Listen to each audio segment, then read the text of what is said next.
It is indeed a great day, and it is Shabbat.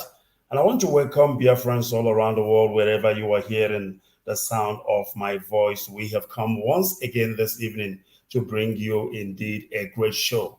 It is Shabbat, and because it is Shabbat, we are bringing you a special program this evening. And of course, this evening, once again, joining me is Bishop Nathaniel, and he is coming all the way from the United States of America. And this evening, of course, we will be talking a very important topic, and I need to establish contact with them to ensure that they can hear me. I don't know if the bishop can hear me. Let me make sure first before I go further. You can hear me? Yes, right? I can. Can you say something, Bishop? I just want to see if you are coming out. Okay. Christmas is up to date. All right. Thank you very much. All right, the bishop can hear me, and of course, that means we are ready to go. But before we do that, permit me once again to greet Biafrans all around the world, wherever you are hearing the sound of my voice. My name's Amazi Ikechukwu Onoha, and of course, I know not many can pronounce this name, but unfortunately, it is what it is. So we must continue, and of course, Ikechukwu in a nutshell means God's power. I remember there was this one friend of Biafran. His name is Haki Kwelishako. He's from the US. So he actually adopted the name Ikechukwu, and he is answering Ikechukwu till date. He put it on his Facebook. I gave him that name while I was, in Israel for 2 years. So, and he did that because he traced his origin back to Biafra. And of course, he is also one of us. He is an Israeli, and that tells you all you need to know about our people, that we are scattered all around the world. And this is what Bishop Nathaniel is trying to accomplish, to bring our people from all around the world, wherever they have scattered, to bring them to one family so that we can understand who we are, to understand, the mission, the assignment that awaits us. Because if we are scattered, I believe this assignment will be an impossible task for us to achieve. But when we begin to understand who we are and understand who is your brother, it will be more easier. It will make our life easier and also the work more easier. All right, without wasting our time this evening, we have a very important topic. As you know, it is that time of the year when everybody is talking Christmas.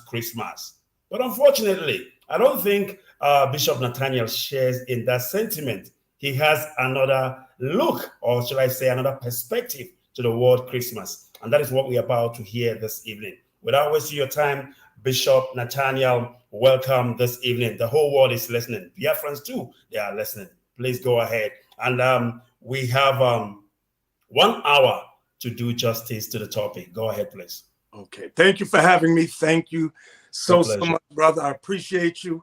I always tell people regarding DNA. I worked in law enforcement for 16 years. DNA can be manipulated by the creators of it, the scientists of it. And what I mean by that... Sorry, Bishop. Don't mean to interrupt you. So when you say law enforcement, were you like a police officer or something? Yes. All right. So that makes the two of us. I am a forensic investigator by profession. Okay. I worked at a telecommunication industry in the forensic department for 11 years. So I think we can understand each other. Go ahead. Yes. And many times what could happen is I always tell people, be very mindful. I know people want to find their ancestry and things like that. But what happens if we are looking for a criminal and it's very difficult, we go into like 23.com or these various things, and we can find a relative and match who's who to find the culprit, which may say is a good thing. But you hear people say, like many Israelis say, oh, they are descendant of King David or King Solomon. In order to say you are related to King David or King Solomon, you must have the DNA of King David or King Solomon. And we all know there's no such thing on file. But many Israelis, and I'm talking about Caucasian Israelis, they put forth the lie that they are descendant of King David, King Solomon, King Hezekiah. These are all lies, because the true Israelites were scattered into slavery according to Deuteronomy 28, verse 15 through 16. It is biblically recorded for the past 3,000 years. There has been biblical records. For example, let me go to Deuteronomy 28 and start with verse, I believe it's verse 29. The book of Deuteronomy, chapter 28 and verse 29. And thou shalt grope at noonday, as the blind gropeth in darkness, and thou shalt not prosper in thy ways, and thou shalt be only oppressed and spoiled evermore, and no man shall save thee. So the prophecy regarding the real Israelites is that they would be only oppressed and spoiled evermore, and no man shall save us. That's what the prophecy says. So when I see people who control the world say that they are descendant of King David, I'm like, you fit none of the curses that are in the Bible. So that lets us know that there are lies. Like you see on the screen, for example, the lynchings during the time of Black codes and Jim Crow, and even during the time of the Civil Rights Movement. You had such things taking place during the time of apartheid in South Africa as well. So I want people to understand that the real biblical Israelites are Black and brown people, not a Caucasian people. The only Caucasian, listen to what I'm about to say. I'm about to say something heavy now. You may see people who are Caucasian, but they relate to our people. That's because they're on their father's line, they have fathers who are either American Black or African American or African. That's our blood lineage, or so-called Native Indian, indigenous Indian. They are our blood. Like you could have a Black man and a white woman have a baby. The baby could come out looking Caucasian, but that child is our race, our people, regardless of what the complexion is. So I hope everybody understands that. Okay, so let me move on to today's topic. Today's topic is Christmas is of the devil. No Biafran should be celebrating Christmas according to the Bible. If you are celebrating Christmas, you are following the devil. Let's open up with the birth of Christ. In Luke chapter 2, all I want is verse 8 right now.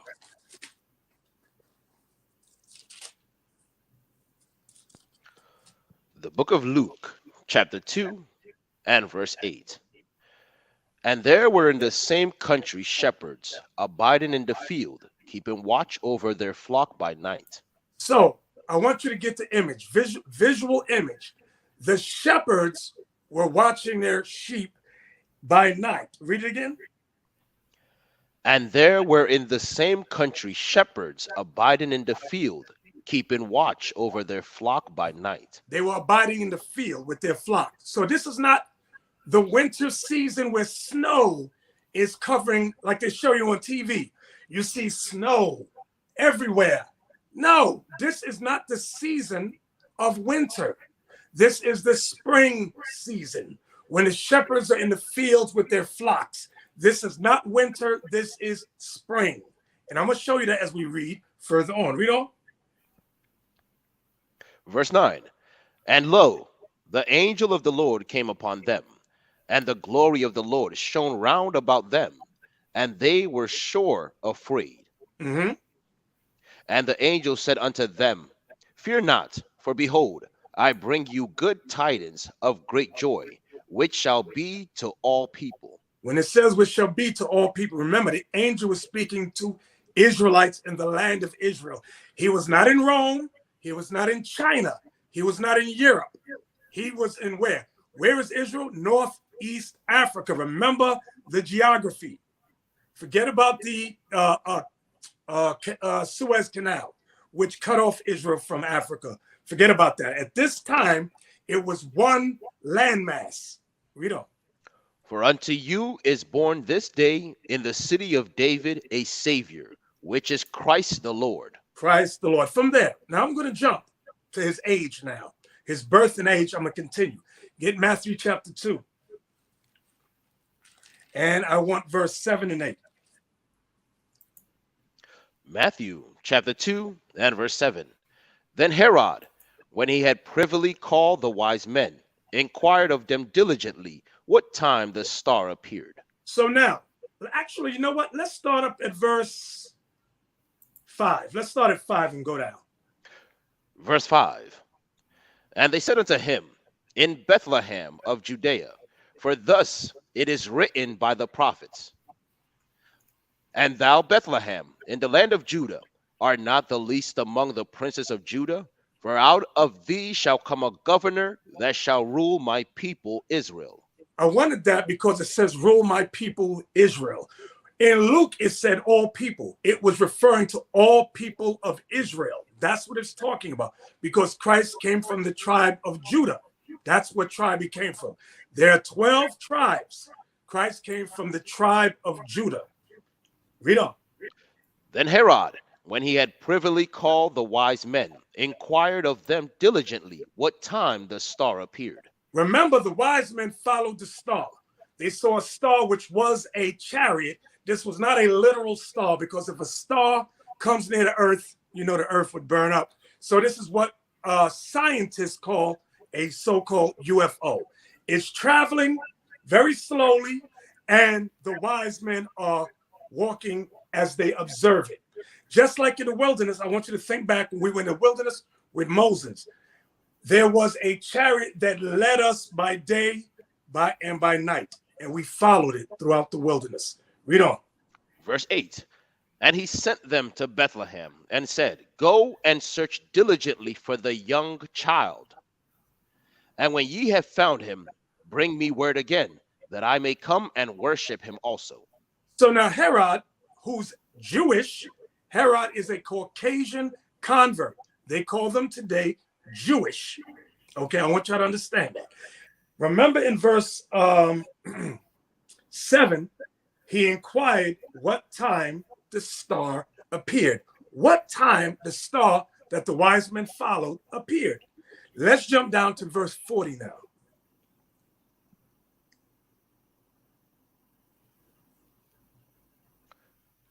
Call that one more time, Bishop.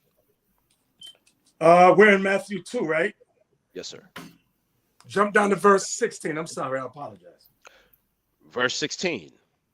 Then Herod, when he saw that he was mocked of the wise men, was exceeding wroth, and sent forth, and slew all the children that were in Bethlehem, and in all the coasts thereof, from 2 years old and under, according to the time which he had diligently inquired of the wise men. So I want you all to remember, Herod, the Jewish convert, had asked the wise men, what time did the star appear that you wise men followed? They obviously told him 2 years ago. The star appeared 2 years ago. So by the time the wise men got there, how old was Christ? 2 years old. So this is years now. Years have gone by. Read it again. Matthew 2:16. Then Herod, when he saw that he was mocked of the wise men, was exceeding wroth, and sent forth, and slew all the young children that were in Bethlehem, and in all the coasts thereof, from 2 years old and under, according to the time which he had diligently inquired of the wise men. So many times you look on TV and you see the wise men, which were Israelites, come from the east, and it's Christ in a manger, and Mary's rocking the baby. No, wrong. By the time the wise men got there, they already told Herod, Christ's star appeared 2 years ago. So the time they got there, he was 2 years old. So what did Herod say? I want you to kill all the male children from 2 years old and under. Read on. Then was fulfilled that which was spoken by Jeremy the prophet, saying, in Ramah was there a voice heard, lamentation and weeping, and great mourning, Rachel weeping for her children, and would not be comforted, because they are not. Right. Read. But when Herod was dead, behold, an angel of the Lord appeared in a dream to Joseph in Egypt, saying, arise and take the young child and his mother, and go into the land of Israel, for they are dead which sought the young child's life. And he arose and took the young child and his mother, and came into the land of Israel. And when he had heard that Archelaus did reign in Judea in the room of his father Herod, he was afraid to go thither. Notwithstanding, being warned of God in a dream, he turned aside into the parts of Galilee. And he came and dwelt in the city called Nazareth, that it might be fulfilled, which was spoken by the prophets, he shall be called a Nazarene. So by the time, again, remember what we read in Luke, when Christ was born, remember the shepherds were in the field. So it's letting you know this is not winter time at all. So forget that thought. Put that out of your head. The wise men came and said, the star that we followed, which heralded the birth of Christ, appeared 2 years ago. So by the time they got there, Christ was 2 years old, a young child. He was no longer a baby. He was not a baby. He was a young child, 2 years old. You know, a 2-year-old can run around, you know. So from there, bear with me. You know what I want? Get me Luke chapter 2. Go back to Luke 2, and I want verse 40. Luke 2 and 40. The book of Luke, chapter 2, and verse 40. And the child grew and waxed strong in spirit, filled with wisdom, and the grace of God was upon him. So this is referring to Christ. From the age of 2, he grew up. He started to grow up. Go ahead. Now his parents went to Jerusalem every year at the feast of the Passover. The Passover is in the month of spring. When spring comes, that's the month of Passover, the spring season. Go ahead. And when he was 12 years old, they went up to Jerusalem after the custom of the feast. Now that's telling you his birth. That's telling you around the time he was born was Passover. That's when he was 12. When he was 12, remember, Passover comes the beginning of the year. The holiday of Passover is the beginning of the biblical year. So Christ became 12 at that time. They took him to Jerusalem to celebrate Passover. So Christ was not born December 25th. Forget that. That's a lie. A king-size lie. So where does Christmas come from? Where does the Christmas tradition originate from? Let's go to Psalm 64. I want verse 5 and 6.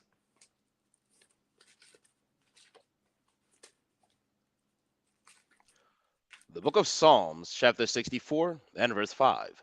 They encourage themselves in an evil matter. They commune of laying snares privily. They say, who shall see them? So what is that making reference to? That's Psalm 64 and 5. It's talking about the enemies of God. The enemies of God saying, who shall see the evil we have accomplished? Why? Because nobody's able to sit down, listen to the conversations of the elite of society, which is the white man. Read on.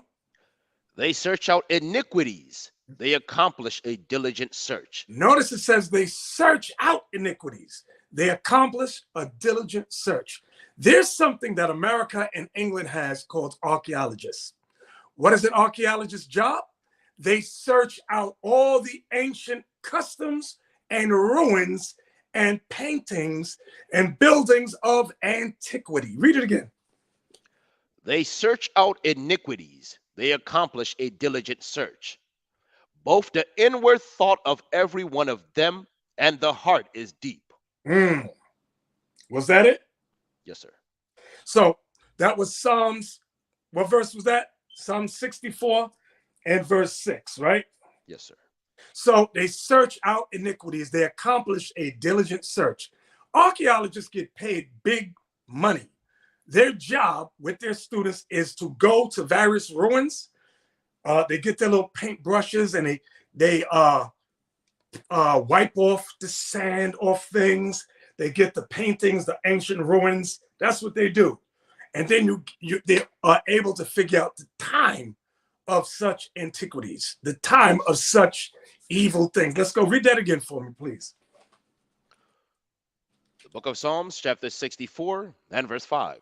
They encourage themselves in an evil matter. They commune of laying snares privily. They say, who shall see them? They search out iniquities. They accomplish a diligent search. Both the inward thought of every one of them and the heart is deep. So they have deep thoughts, and their plan, society's plan, is to set traps. That's what it means in verse 5. They encourage themselves in an evil matter.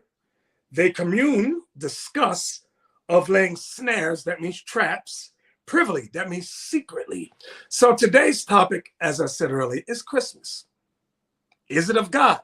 So far, we found out that Christ's birth was not in the winter, it was the spring season.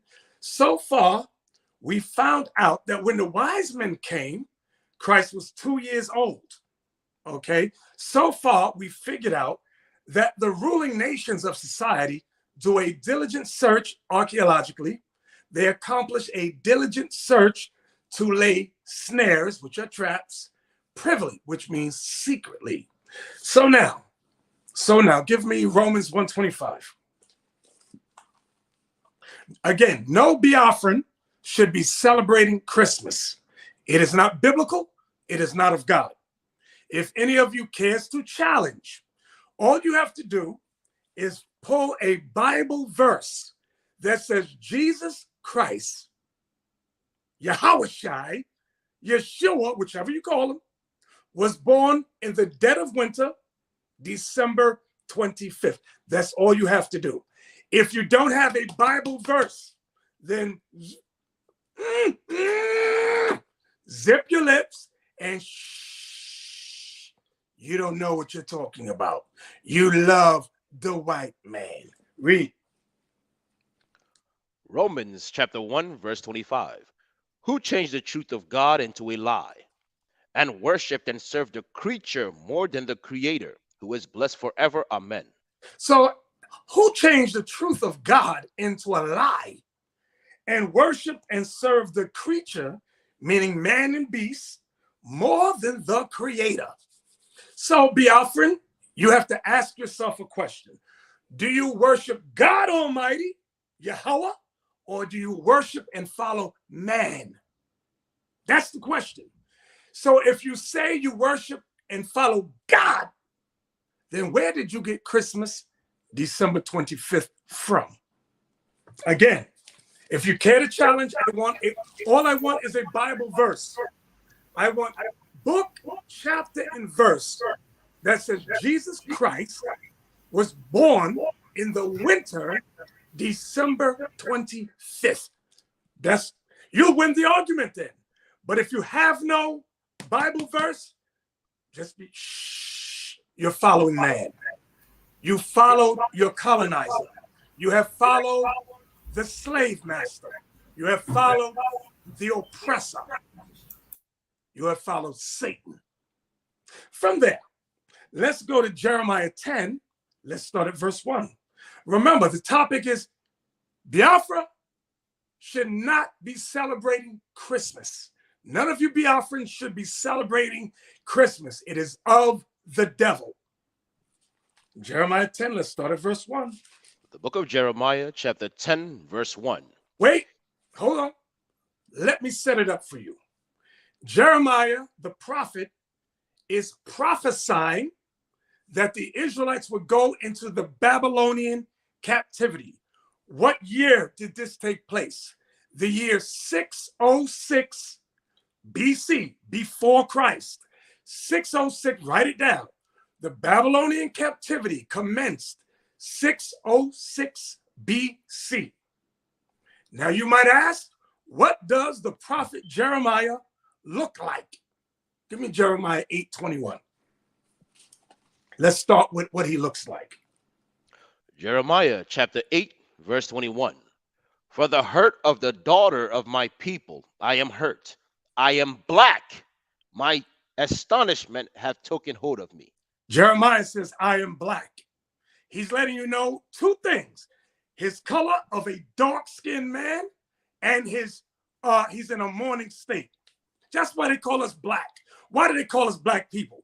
Because of our color is dark skin, and our condition is that we are an oppressed people. That's why they call us black. You're the black race, a black people. So now, let's go to Jeremiah 10. Let's start at verse 1. 606 BC, remember the year. Jeremiah chapter 10, verse 1.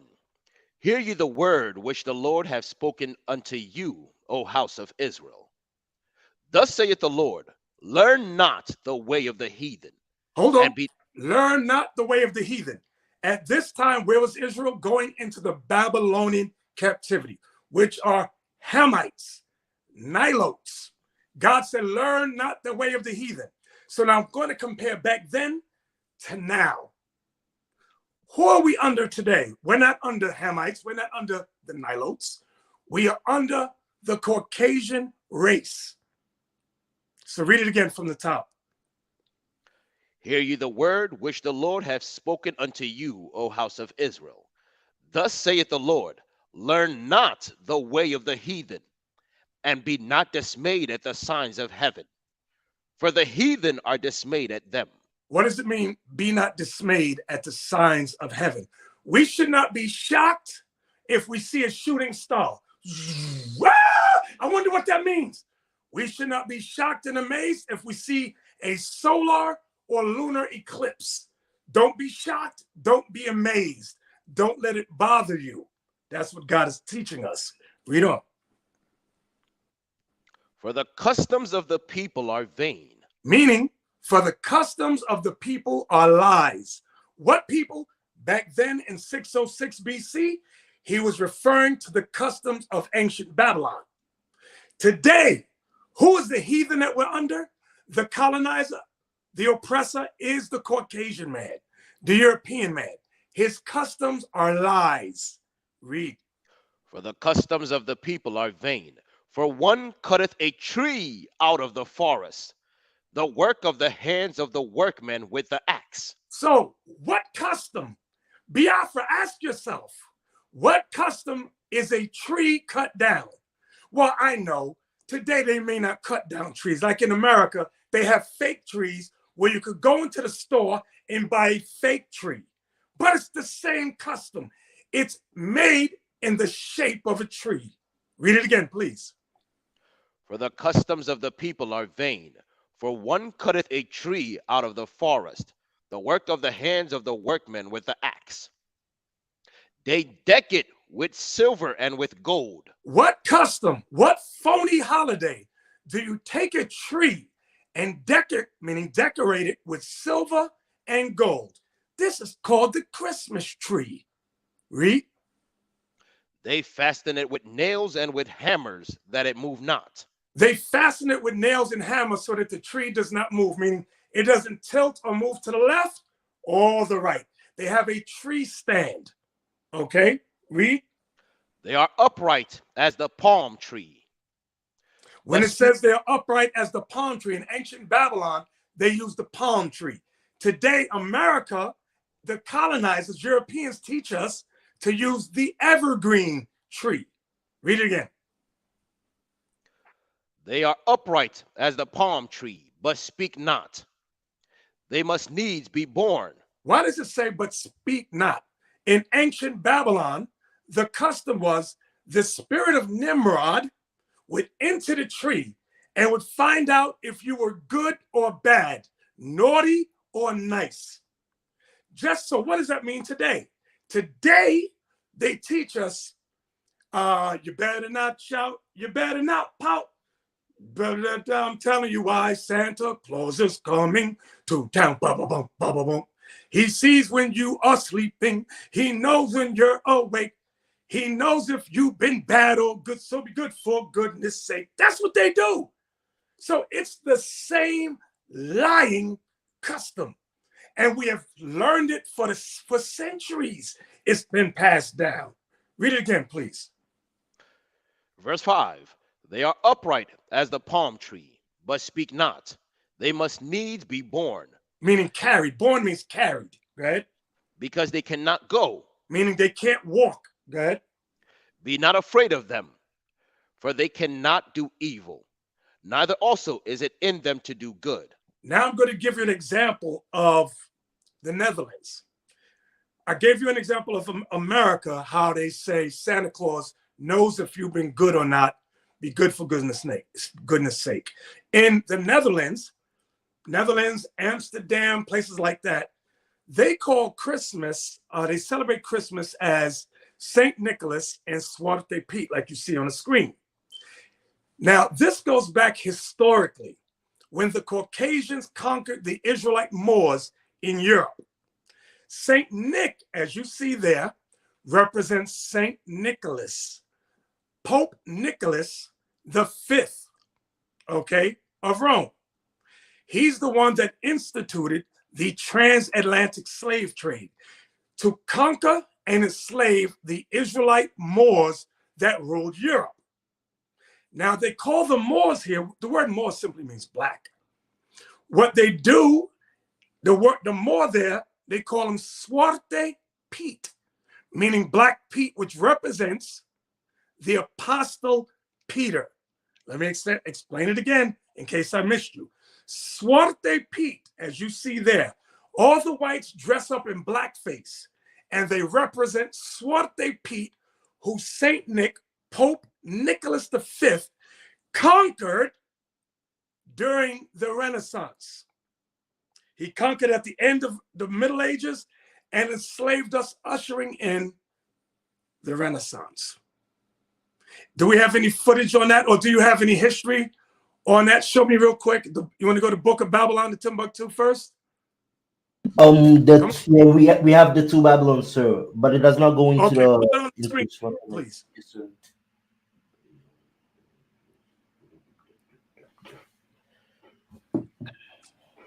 This is the history. Go back to the book.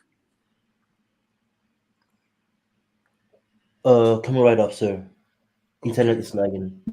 Can you zoom in on it? I can't even see it.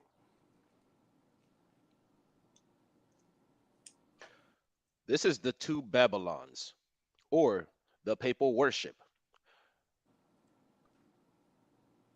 Page 98.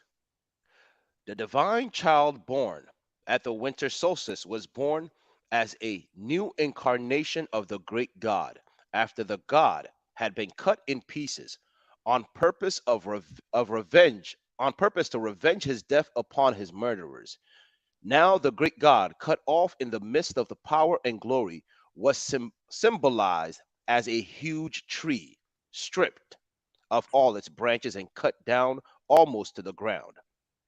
The Christmas tree has been stated as generally at Rome a different tree, even the fir.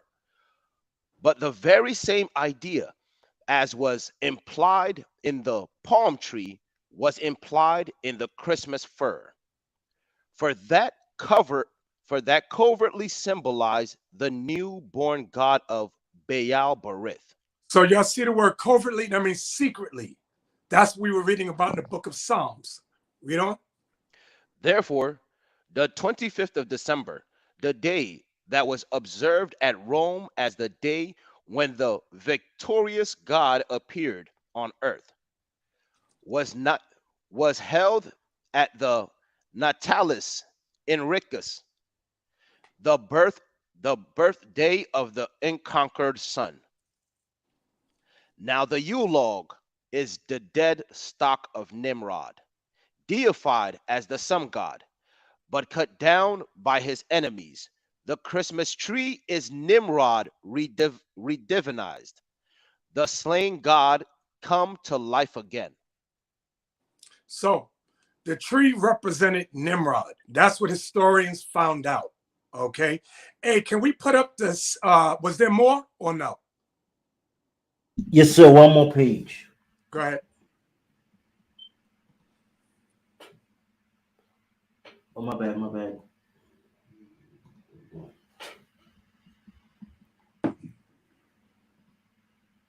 Hello?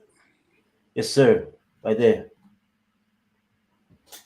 Hey, sorry, Bishop. Internet is a bit slow right now. This is the two Babylons, page 102. That the pagan festival at the winter solstice. In other words, Christmas was held in honor of the birth of the Babylonian Messiah. Right. The Babylonian Messiah was Nimrod. Nimrod, that you read about in the book of Genesis. Okay. That's the birth of Nimrod. So you, Biafran, you've all been deceived, just like here in America, we've been deceived. Go to the Christian Broadcast Network with Pat Robertson. Please, let's show a clip. We have friends who do not celebrate Christmas because they say December 25th is really a pagan holiday. While I agree that Jesus may not have been born on December 25th, he certainly was born as described in the Bible. How do I respond to them? Well, in a sense, tell them they're right. You see, the winter solstice a couple of days later was the shortest day of the year, and the pagans had something called Saturnalia. And it was a time of lawlessness because all the laws were suspended. And people, a bunch of singers actually wandered the streets naked singing. And then they had orgies, sexual orgies. It was a mass thing. Well, when the Catholic Church came along in Italy, the Romans and others didn't want to give up their holidays. So they said, okay, we'll Christianize it. And so they said, okay, we'll say the birth of Jesus was the 25th of December. And then there was a monk who began to add it up. You see, if you read in Luke, it says there's a census taken when Quirinius was governor and so forth and so on. And they could take those leaders and figure the exact time dating from the foundation of Rome. And that's when the dates were established. And so they get pretty close to the date. But to say it's the 25th, shepherds were out abiding in the field. It gets a little cold at night. I mean, were they out there in the middle of winter? You know, I don't know. I've been out there on the shepherd's field on Christmas Eve. It's very nice. But it's cold. And nevertheless, I mean, what was going on? So all this business about mistletoe, pagan. Christmas trees, pagan. Giving out gifts, pagan. Every bit of it is pagan. Every single bit of it is pagan. We've Christianized it all. And so that's good. And so we have time, we celebrate for Jesus, and everybody gets all misty-eyed. But the truth is, they're all pagan. Well, all right. So there you go, Biafran. Even the white man has told you that Christmas is pagan, meaning it's of the devil. Because some of you might not believe me because I look like you. But the white man, your oppressor that you love, has told you Christmas is pagan. It's not of God. It's not of the Bible. Now, give me Revelation chapter 11 and verse 8 through 10, please.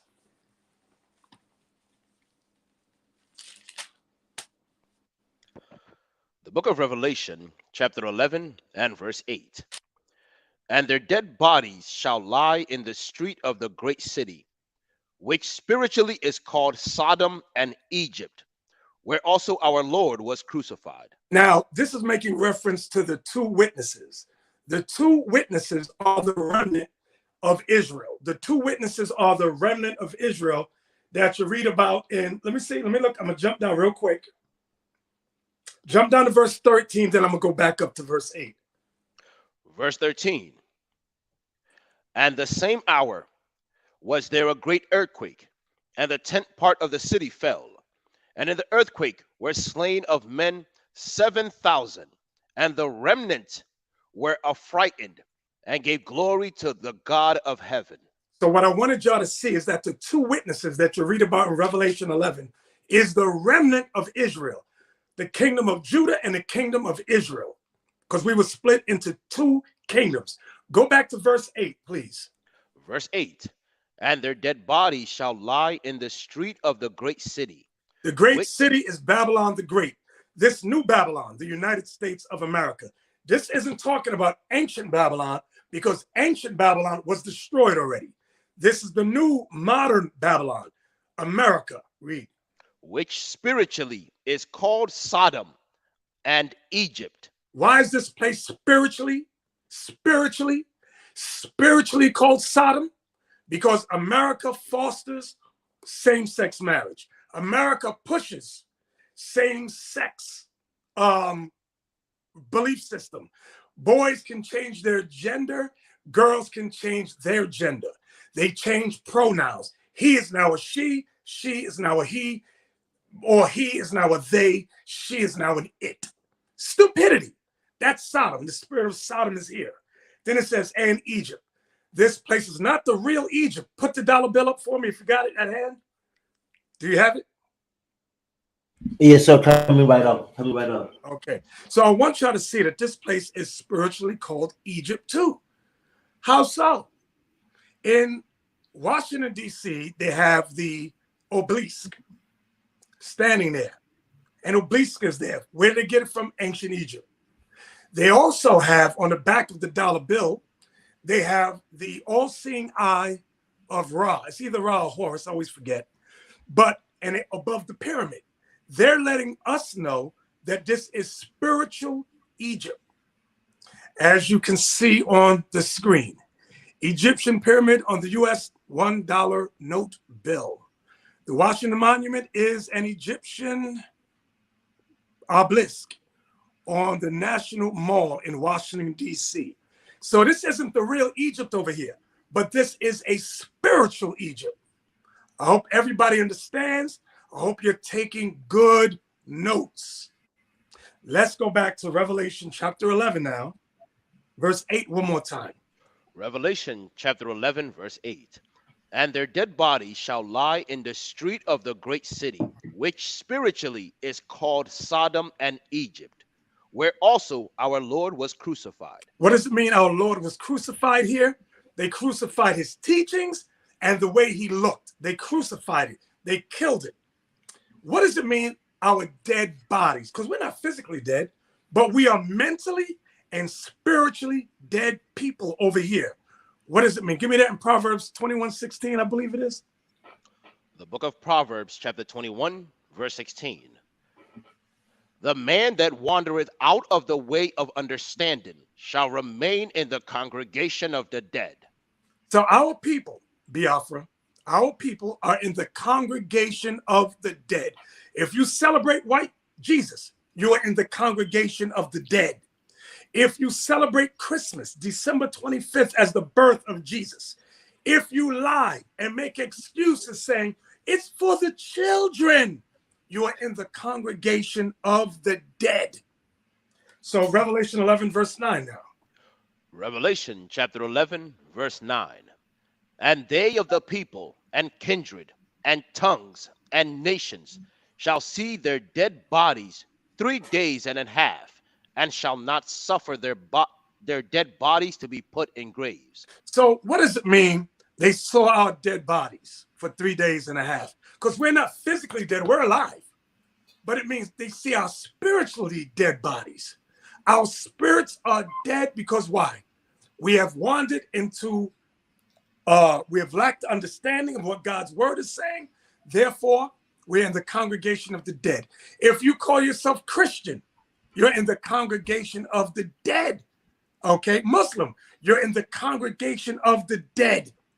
You're not following the Bible, okay, at all. If you're Baptist, Mormon, and notice on the screen, all these religions were made and created by former slave masters, okay?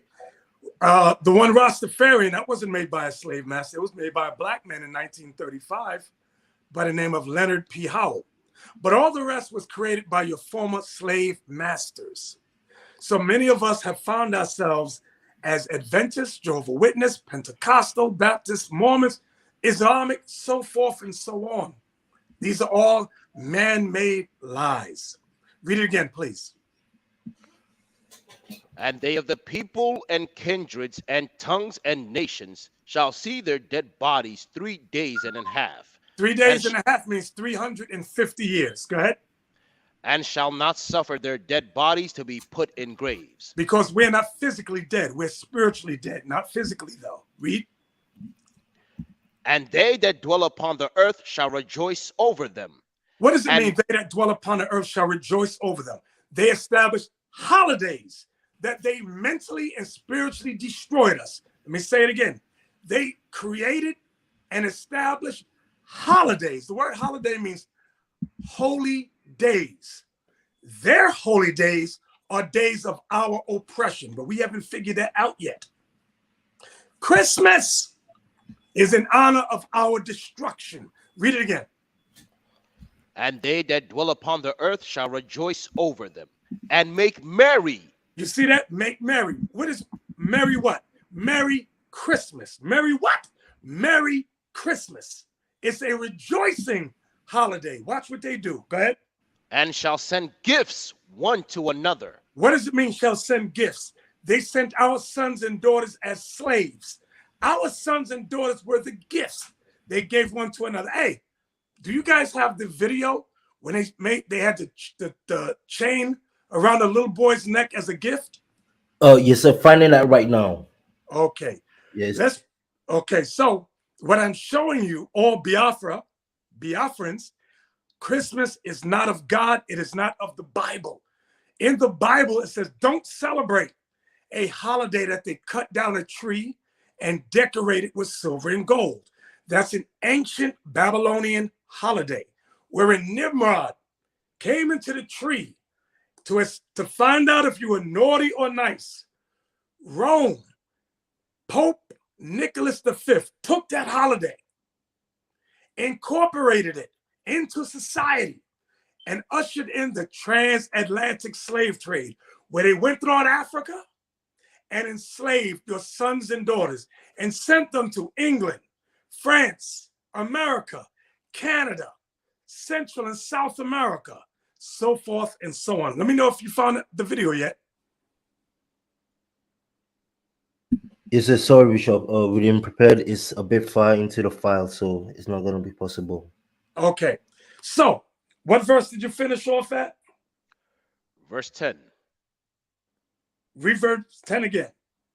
And they that dwell upon the earth shall rejoice over them and make merry, and shall send gifts one to another, because these two prophets tormented them. The two prophets is the remnant of Israel. Judah and Israel are the two prophets. Go ahead.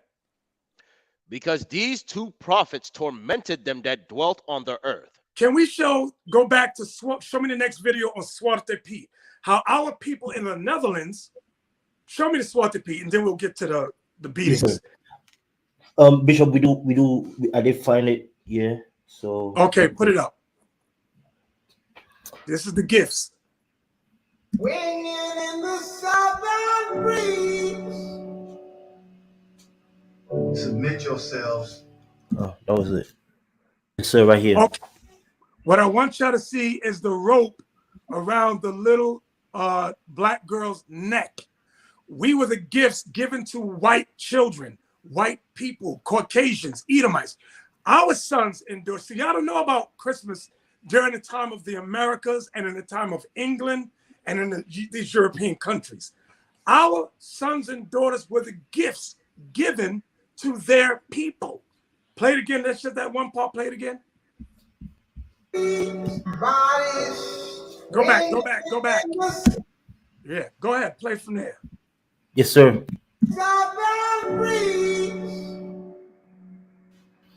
Submit yourselves to your master. Okay. Thank you. I just wanted to verify and prove the fact that we were given as gifts to their people. So, and they rejoiced over us. Show me the part on the establishing of Zwarte Piet in Netherlands, please. Do you have any videos on that? The power to suppress us. Sorry, sir, coming right up. Which one is it? In Rotterdam, there was actually a firebomb or a firework thrown at the anti-Zwarte Piet protesters. I think tomorrow we need to go find that for ourselves. Weg met Zwarte Piet! Weg met Zwarte Piet! Weg met Zwarte Piet! Weg met Zwarte Piet! It's their tradition and they have to get used to the changes, so we have to take it slow. Traditions change. I mean, there was a tradition, the bullfighting in Spain is a tradition. So it's like I kick you every year 10 times. And then you say it hurts, and I say, oh, sorry. You know what? Next year I'm going to kick you 8 times. Small thing you can change, and everybody's going to be happy. Like what children love is not necessarily a sign of what is morally good. Yeah, that's what parenting is for. Yeah, exactly. I think you should have some empathy for people who say they're hurt. Yeah. It hurts them, so why wouldn't you stop it? As you can see, the people have to get a police escort because the anti-Schwarzer Pete protesters have to be protected by the police because they get threats, they get attacked, they get rocks thrown at them. It's really disgusting. So we came out of Tilburg station, we could literally see the police were everywhere, and activists were right outside the station as well. We later found out that they weren't allowed to go to the march because the police feared for their safety. We'd already arrested about 40 right-wing racists who'd threatened to attack them. So we're here with Jerry Afriye. One of the iconic images from the anti-Schwarzer Pete protesters was the image of you getting dragged away by the police. A lot of people thought, okay, the police have to take accountability for it. Well, not. I lost my job because they said that I attacked them. When it was on camera, everyone could see. You have to understand, we are dealing with racism, we are dealing with white supremacy. So at the end of the day, what Pete is, is something that the government is holding in place. Even we've been here for almost 500 years, they still consider us non-Dutch. That means, if you cannot accept me for being a Black Dutch, then I know you will not accept my word. And now we are only scratching the surface. Imagine if we go deeper, what is going to come on our path. Globally, blackface minstrel characters were used to mock, demonize, and ridicule black people. How would you like to go to work for me? Yeah. The most prominent example of this is the 1915 American film The Birth of a Nation, with the plot of a blackface character that's a sexual predator attacking white women who are eventually saved by the Ku Klux Klan. Blackface has always had a historical link to racist nationalism.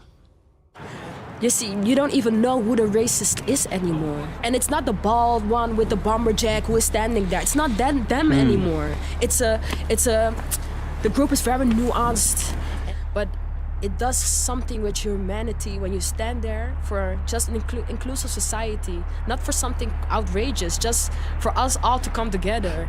And people hate on you because you're standing for this. Being born here in the Netherlands, I thought I had rights. I thought I was part of a conversation. I'm not Dutch, and not because I don't feel Dutch, because my Dutchness or my Dutch citizenship gets questioned by the color of my fucking skin. Being connecting to this figure, that's part of your childhood memory, that you had this nice, warm kind of feeling with, and now somebody's attacking this. It creates the idea that you have celebrating something that might have racist. And what does it say about you? Yeah. So you get a whole this white fragility kind of thing, situation happening. All right. So I'm showing you this history behind Christmas in Netherlands. That's the historic meaning behind it. And it's a racist, it definitely is racist. Like Christ warned you in Matthew 24, verse 9. Give me Matthew 24, verse 9, please. Christmas is of the devil. Read that. The book of Matthew, chapter 24, and verse 9.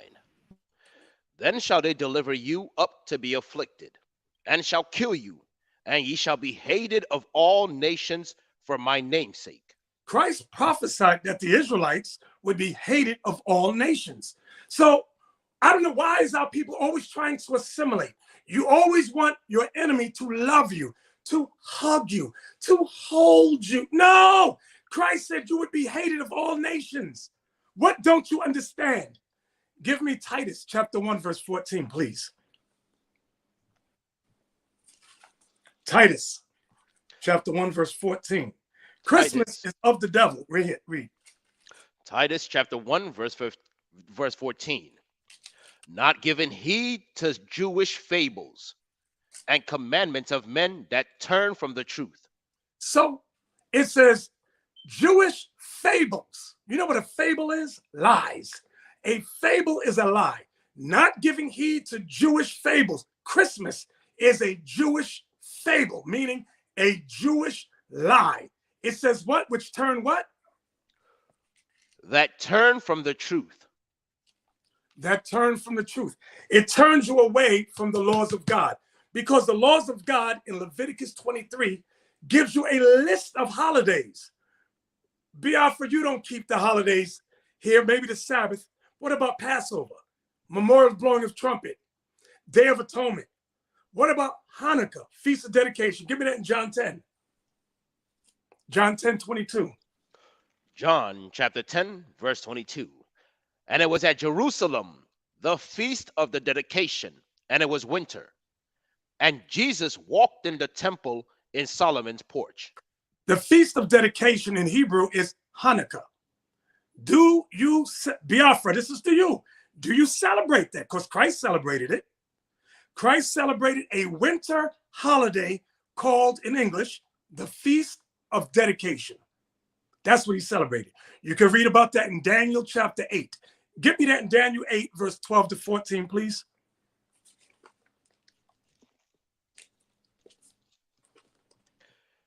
Daniel chapter 8 and verse 12. And an host was given him against the daily sacrifice by the reason. him there is Antiochus Epiphanes, a Greek king. Antiochus Epiphanes, that's the him. Go ahead. And an host was given him against the daily sacrifice by reason of transgression, and it cast down the truth to the ground, and it practiced and prospered. Antiochus Epiphanes, the Greek king, he cast down the truth of God to the ground, and he prospered. Read. And I heard one saint speaking, and another saint said unto that certain saint which spake, how long shall be the vision concerning the daily sacrifice and the transgression of desolation, to give both the sanctuary and the host to be trodden underfoot? Go ahead. And he said unto me, until 2,300 days. That means 6 years and 4 months. 6 years and 4 months. Then shall the sanctuary be cleansed. Read. Verse 15. And it came to pass, when I, even I, Daniel, had seen the vision and sought for the meaning, then behold, there stood before me and as the appearance of a man. And I heard a man's voice between the banks of Ule, which called and said, Gabriel. Read verse 14 again. I'm sorry, verse 14. I didn't hear verse 14. Verse 14. And he said unto me, unto 2,300 days, then shall the sanctuary be cleansed. You see that part? After 6 years and some months shall the sanctuary be cleansed. That ushered in the holiday called Feast of Dedication that Christ celebrated in John chapter 10, verse 22 and 23. So that's why Christ, do you celebrate that, Biafra? It's in the winter. Now I've given you the keys to the holidays Christ wanted us to keep. John 8:32, please.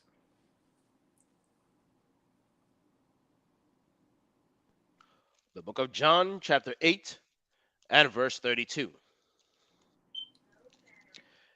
And ye shall know the truth, and the truth shall make you free.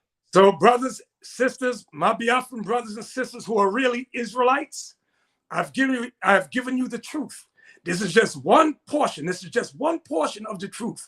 There's a whole lot more truth.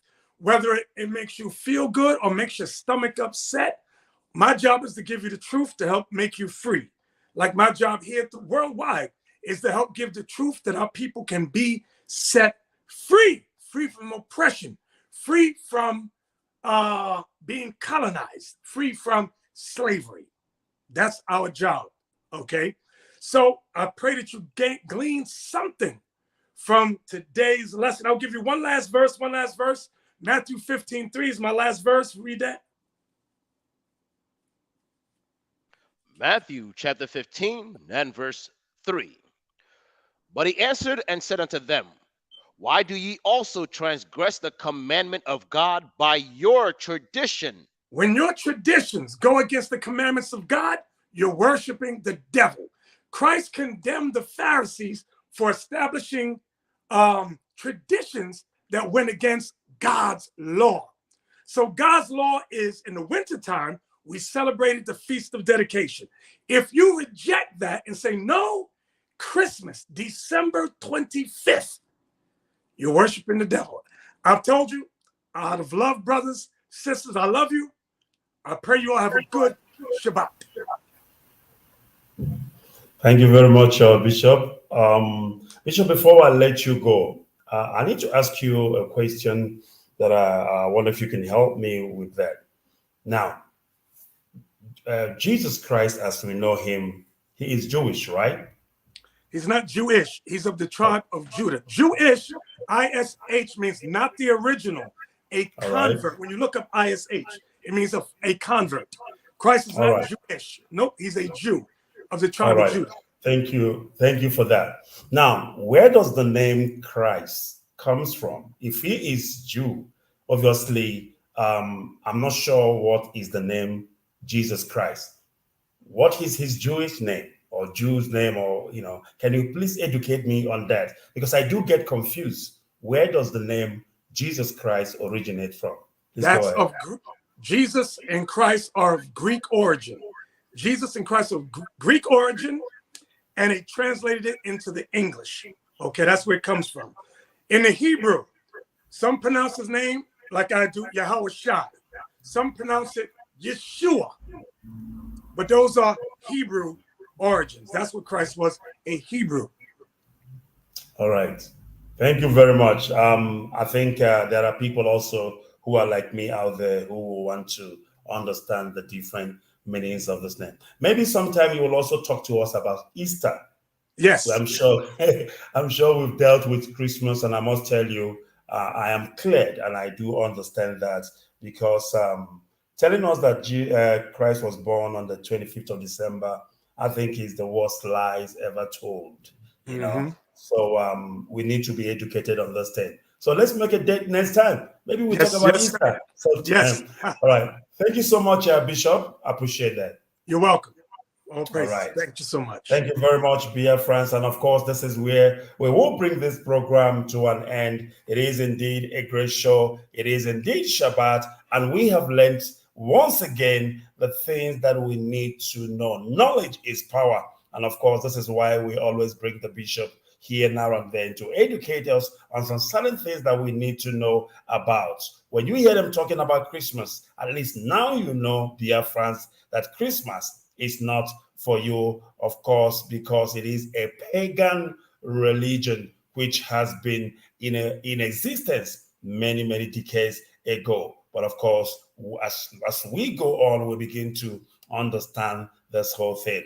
All right, my name once again is Mazi Kechkonoha, and I want to thank Bishop Nathaniel Israel for coming through, and of course, with all the people, the crew members, and all the people that comes with him. Thank you so much for your time, and thank you so much for talking to Biafran this evening. Of course, this is where we are going to bring this program to an end, and I want to say it all to you from me from here. It is goodbye, and may God bless Biafra.